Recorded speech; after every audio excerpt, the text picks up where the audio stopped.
கொலோசையர் 1 20 22 வசனங்கள் வரை.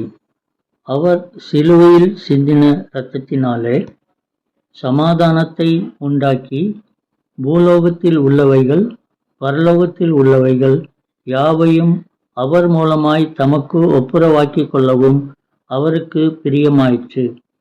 முன்னே அந்நியராயும் துர்க்கிரியைகளினால் மனதிலே சத்துருக்களாயும் இருந்த உங்களையும் பரிசுத்தராகவும் குற்றமற்றவர்களாகவும் கண்டிக்கப்படாதவர்களாகவும் தமக்கு முன் நிறுத்தும்படியாக அவருடைய மாம்ச சரீரத்தில் அடைந்த மரணத்தினாலே இப்பொழுது ஒப்புரவாக்கினார்.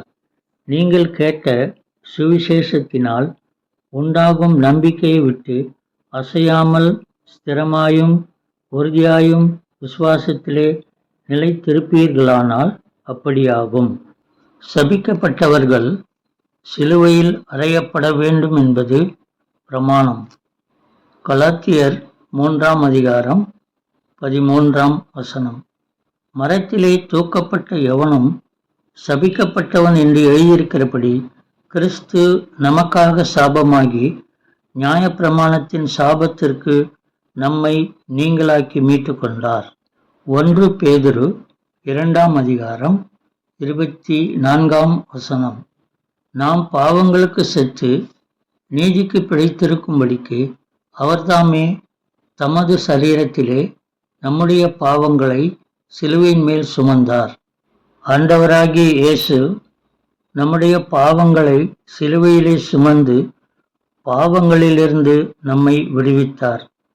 நாம் நம்மை குறித்தே ஆராய்ந்தறிந்து நம்மில் இயேசுவுக்கு பிரியமில்லாத சிந்தனையும் செயலும் இருந்தால் நாம் அவைகளை அவரிடத்தில் அறிக்கையிட்டால் அவர் நம் பாவங்களை மன்னிப்பார்.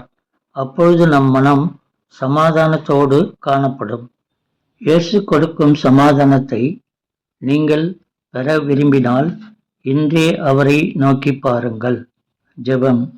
இயேசுவே, எனக்கு சமாதானத்தை தாரும், என்னை வழி நடத்தும். ஆமென்.